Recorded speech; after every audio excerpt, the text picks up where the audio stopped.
One thing you can't say is those Trackhouse cars aren't fast because Ross and Daniel were in the top 5 pretty Ross much had all an day. amazing recovery because I took a video with one of them restarts and he was crashing. Ross at lap 61 was backwards in turn 1. I know. I waited, videoed it. Waited and drew a caution, which is probably should be addressed. And then was P4 at lap whatever it was, 74. You 75. do have like 2 minutes to sit there and make them throw it and then take off. Yeah, I mean you can sit there forever. And not have to and not lose anything, you know, and that's what he did. He sat there forever. They threw the caution finally, and then he fired up and drove away. Yeah, and then 10 laps later, he's got a top 5 out of it. So I mean, actually, he did a little bit better job than that. He waited until the safety truck got there because he knew he could. Yeah, and that was interesting. But do you think that should not be allowed, or do you think that's an advantage should never be people allowed? get? It should never. It's if you intentionally draw a caution, there should be a 1 lap penalty. Then you're not eligible for Lucky Dog.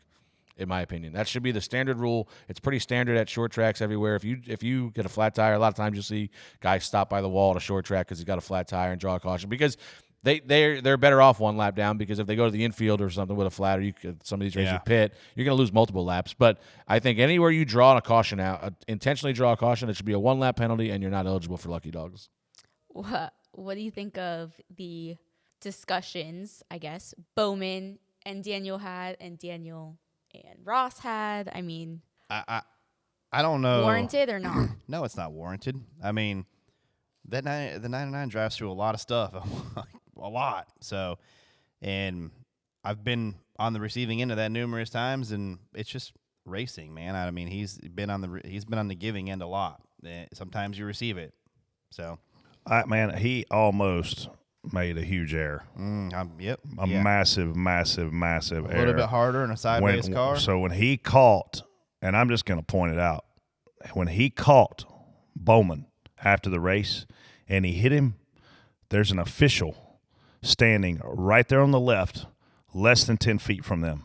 And we burnt Ty Gibbs to the ground last year on this show for doing something very similar.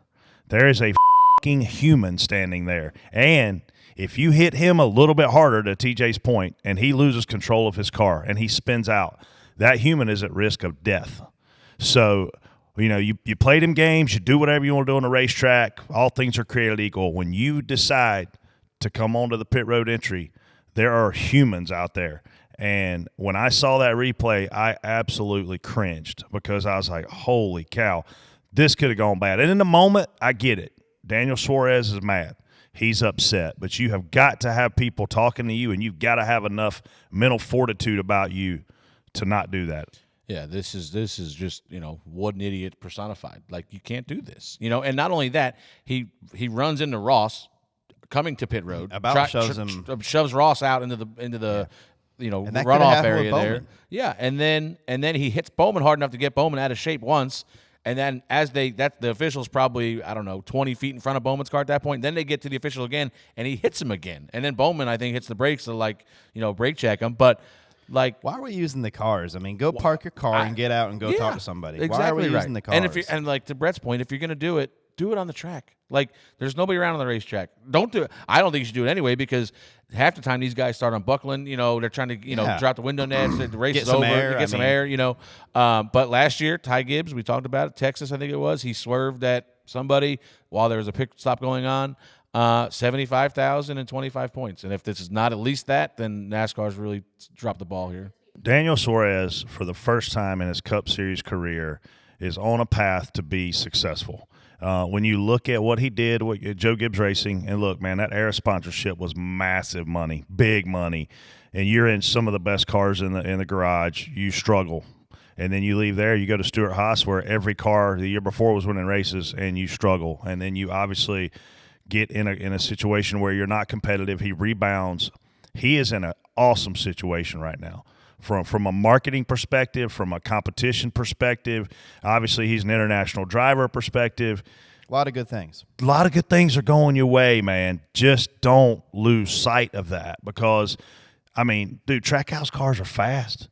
Ross Chastain is leading the points championship, right? He was going to be, yes.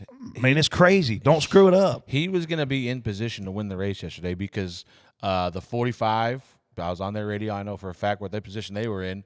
The 24 and the 1, I think, were all in similar positions. They were short on fuel. That the last yellow come out, and it was right on the window, so they were about a lap short on fuel. So they were having to save, and I don't know if they just said the hell with it or if they were good on fuel. But the fastest car at that point was the 99. He had just driven by Ross. He had just drove by Byron and was going to run Tyler down because Tyler was saving. Tyler didn't have a choice. He was going to catch him.